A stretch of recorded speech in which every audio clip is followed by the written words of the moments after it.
Welcome to my channel tips theatre channel में आप सबका बहुत बहुत स्वागत है। दोस्तों, आज मैं आपको पपीते की पत्तियां, पपीते के फल, पपीते के बीजों के अनगिनत फ़ायदों के बारे में जानकारी दे रही हूं। शायद आपको पता नहीं होगा दोस्तों कि पपीते से ज़्यादा पपीते की पत्तियां जो होती हैं वह औषधियों का भंडार है। मेरे घर पर तो पपीते का पेड़ लगा हुआ है। बहुत आसानी से आप भी किसी भी गमले में पपीते का पौधा, पपीते का पेड़ लगा सकते हैं। जो पपीते के बीज होते हैं ना दोस्तों, इन्हें मैंने गमले में डाल दिया था। बहुत अच्छी तरह से ये पौधा जो है इसका अच्छी तरह से बढ़ रहा है। पपीते की जो पत्तियां होती हैं दोस्तों, इसकी पत्तियों का यदि आप रस पीते हैं तो डेंगू, मलेरिया, चिकनगुनिया जैसी बीमारी में 2 चम्मच यदि इसका रस लेते हैं आप, 3-4 दिन भी आप लेंगे तो इस समय जो हमें तेज बुखार आता है वो बुखार बिल्कुल ही ठीक हो जाएगा। साथ ही साथ दोस्तों, मलेरिया, चिकनगुनिया, डेंगू के समय जब हमारे शरीर में ब्लड प्लेटलेट्स तेज़ी से गिर जाते हैं तो उन्हें उठाने का काम करता है पपीते की पत्तियों का रस। हमारे लीवर को डैमेज होने नहीं देता, साथ ही साथ हमारी इम्यूनिटी को बढ़ाता है। किस तरह से पपीते की पत्तियों का इस्तेमाल करना है, चलिए देखते हैं। सबसे पहले इन पत्तियों को धो लिया है, थोड़ा सा धोने के बाद पोंछ लिया है मैंने। उसके बाद आपको क्या करना है, इसकी जो मोटी वाली डंडी है उसे मैंने काट कर अलग कर दिया है और इसकी जो पत्तियां हैं, ताज़ी ताज़ी पत्तियां, उन्हें आपको छोटे टुकड़ों में काट लेना है। एक बात का ध्यान रखें, पपीते की बहुत बड़े साइज़ की पत्ती, सूखी हुई पत्ती ना लें। आप देख सकते हैं मैंने भी यहाँ पर पपीते की बिल्कुल फ्रेश कोमल कोमल पत्तियों का ही इस्तेमाल किया है और पौधे में से मैंने अलग भी सिर्फ नाजुक पत्तियों को किया है। जो ताज़ी पत्तियां होती हैं उसमें पोषक तत्वों की मात्रा बहुत ज़्यादा होती है। कैंसर सेल को बढ़ने से रोकता है पपीते की पत्तियों का रस। साथ ही साथ दोस्तों, खून की कमी को दूर करता है और डेंगू, मलेरिया, चिकनगुनिया में ये इस समय जब इन्फेक्शन होता है उससे लड़ने में मदद करता है। हमारे शरीर की इम्यूनिटी को बनाकर रखता है यदि आप इसकी पत्तियों का रस लेते हैं। केवल 2 चम्मच ही आपको पीना है, ज़्यादा नहीं पीना है। 4-5 दिन ले, फिर बीच में आप गैप कर दें। तो यहाँ पर मैंने ताज़ी पत्तियाँ थी, केवल एक पत्ती का ही रस बता रही हूँ। छोटे टुकड़ों में काटा है ताकि मैं आसानी से इसे पीस सकूँ, ग्राइंड कर सकूँ। आप चाहें तो मिक्सी में भी इसे ग्राइंड कर सकते हैं। ज़रूरत हो तो आप 1 या 2 चम्मच पानी डालें, मिक्सी में अच्छी तरह से इसे ग्राइंड करके पेस्ट बना लें। छान कर आप इसका रस निकाल सकते हैं। ताज़ा ताज़ा पीना है, रखा हुआ रस आपको बिल्कुल नहीं पीना। 2 चम्मच रस यदि आप पीते हैं ना दोस्तों, यकीन मानिए कि ये इतना ज़्यादा फ़ायदेमंद है। इसके साथ ही आपके ब्यूटी के लिए बहुत फ़ायदेमंद है। इसके रस को यदि चेहरे पर लगाएंगे ना तो चेहरे पर जो पिंपल्स, एक्ने की परेशानी, फोड़े फुंसी की परेशानी दूर होगी। पपीते की पत्तियों का रस बालों में लगाएंगे ना तो सफ़ेद बाल जड़ से काले होंगे और हेयर फॉल रुकेगा। इतने सारे पोषक तत्व होते हैं पपीते के पत्तों में। साथ ही साथ इस रस को लेने से कॉन्स्टिपेशन की समस्या दूर होती है। सबसे गंभीर माने जाने वाली बीमारी कैंसर से बचाव करता है पपीते की पत्तियों का रस। चाहे सर्वाइकल कैंसर हो, ब्रेस्ट कैंसर हो, लीवर या लंग्स का कैंसर हो, उसे रोकने में मदद करता है। कैंसर की कोशिकाओं को बढ़ने नहीं देता है पपीते की पत्तियों का रस।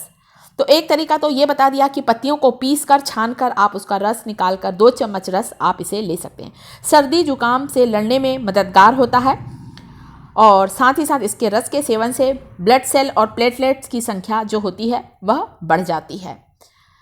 आप चाहें तो इसकी पत्तियों को पानी में उबाल कर भी आप इसका रस ले सकते हैं। पपीते के पत्तों की चाय कैसे बनती है अभी आगे वीडियो में शेयर करूंगी मैं।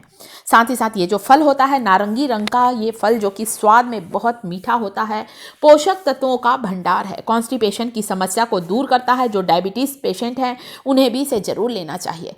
जितना ज़्यादा ये हमारे डाइजेशन के लिए फ़ायदेमंद है उससे कई गुना ज़्यादा हमारी ब्यूटी के लिए पपीते का पल्प, पपीता फ़ायदेमंद है। चाहे इसकी पत्ती की बात करें, चाहे इसके फल की बात करें।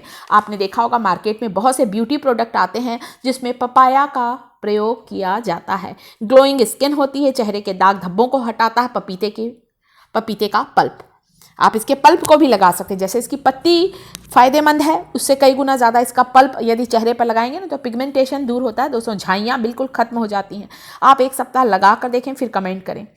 पपीते में भरपूर मात्रा में विटामिन ए होता है, विटामिन बी कॉम्प्लेक्स होता है, विटामिन सी होता है, कैल्शियम होता है। जोड़ों के दर्द के लिए भी बहुत फायदेमंद है पपीते का सेवन। पपीते का सेवन करने से यूरिक एसिड कम होता है और साथ ही साथ हमारे पेट को स्वस्थ रखता है। एसिडिटी की परेशानी खत्म होती है और हमारी आँखों की रोशनी के लिए बहुत फ़ायदेमंद है क्योंकि पपीते में भरपूर मात्रा में विटामिन ए होता है। जिन्हें चश्मा लगा है उन्हें भी ज़रूर खाना चाहिए।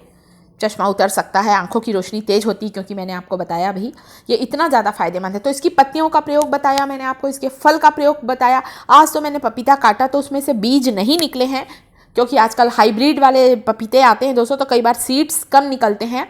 इसके बीज जब भी निकले उन्हें कभी ना फेंकें। पपीते के बीजों को सुखाकर आप स्टोर करके रखें। आप चाहें तो सूखने के बाद उन बीजों का पाउडर बनाकर रखें। आधी छोटी चम्मच पपीते के बीजों का पाउडर शहद के साथ लेंगे ना तो कब्ज की समस्या जड़ से समाप्त होती है। बच्चों को यदि पेट में कीड़े हैं तब भी आप पपीता के बीजों का पाउडर आधी चम्मच शहद के साथ चटा दें। बच्चों के पेट के कीड़े की समस्या बिल्कुल ही दूर हो जाएगी। इतना ज़्यादा फायदेमंद है दोस्तों। कई लोग तो कहते हैं सोने से ज़्यादा कीमती पपीते के बीज, इतना फायदेमंद है। तो पपीते का सेवन आप लोग जरूर करें, सप्ताह में 3 से 4 बार जरूर खाएं। फिर चाहे तो बीच में आप गैप कर दें। किसी भी फल को हमें कंटिन्यू नहीं खाना चाहिए, चेंज करके लेते रहना चाहिए, उसके बाद से फिर से कंटिन्यू करें। और साथ ही साथ दोस्तों प्रोटीन से भरपूर थकान को दूर करता है और हमारे सेहत के लिए सबसे ज़्यादा फायदेमंद होता है पपीता, पपीते के बीज, पपीते की पत्तियाँ।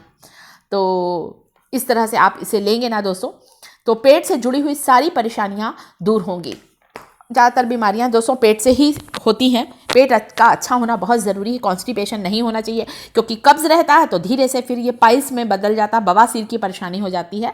इसलिए पेट साफ करने के लिए आप पपीते का एक आधा टुकड़ा, छोटा टुकड़ा ज़रूर खाएं। पपीते की पत्तियां बहुत उपयोगी हैं दोस्तों, और आजकल जब ये सब बुखार चल रहा है, हाई फीवर के समय, इसका रस ज़रूर लें। ताज़ी पत्तियाँ लेंगे ना आपको बहुत जल्दी फ़र्क पड़ेगा, इतनी ज़्यादा है। चमत्कारिक गुणों से भरपूर है पपीते की पत्तियाँ। कई गंभीर बीमारियों से भी बचाती हैं। जब हमारे प्लेटलेट्स कम होते हैं तो तेज़ी से बढ़ते हैं दोस्तों। पपीते की पत्तों की चाय कैसे बनाएं? यदि इसकी पपीते की पत्तों की चाय पिएंगे ना दोस्तों तो आपको वज़न को कम करने में भी आसानी होगी। तो इसके लिए क्या करना है आपको, डेंगू, मलेरिया, चिकनगुनिया के बुखार में भी आप पपीते की पत्ती की चाय ले सकते हैं, यदि आपको रस पीना पसंद नहीं है। अगर आप रस पीना नहीं चाह रहे हैं, आपके पास टाइम नहीं है कि इसकी पत्तियों को पीस कर इसका रस बनाएं या पत्तियों को पानी में उबाल कर इसकी चाय बनाएं, तो आप पपीते की एक छोटी सी नाजुक सी कोमल सी पत्ती लें, उसे ऐसे ही चबा चबा कर खा लें। ऊपर से आप हल्का गुनगुना पानी पी लें। वक्त नहीं है तो एक छोटे साइज़ की पत्ती को पूरा चबाना है। थोड़ा सा टेस्ट कड़वा होता है, परंतु अपनी सेहत के लिए आप ऐसा भी कर सकते हैं जिनके पास टाइम नहीं है। नहीं तो फिर इस तरह से आप बनाएं। 2 पत्तियों को बारीक बारीक काट लिया है, धोने के बाद काट लिया है, 1 गिलास पानी डाला। अब चलते हैं गैस की ओर, इसे खूब अच्छी तरह से 10 मिनट तक बॉईल करते हैं। उबलने के बाद आपको इसे छान लेना है और इस पानी को पीना है। इस पानी में पपीते की पत्तियों के सारे पोषक तत्व आ जाएंगे। अभी आप देख सकते हैं पानी का रंग हल्का है, थोड़ी देर में देखिएगा पानी का रंग बदल जाएगा, पत्तियों का रंग हल्का हो जाएगा और इस पानी को आप पी लें। तो इससे दोस्तों जिन्हें कैंसर जैसी खतरनाक बीमारी है वो भी पपीते की पत्तियों का रस, पत्तों की चाय या एक पत्ती को चबा चबा कर जरूर खाएं।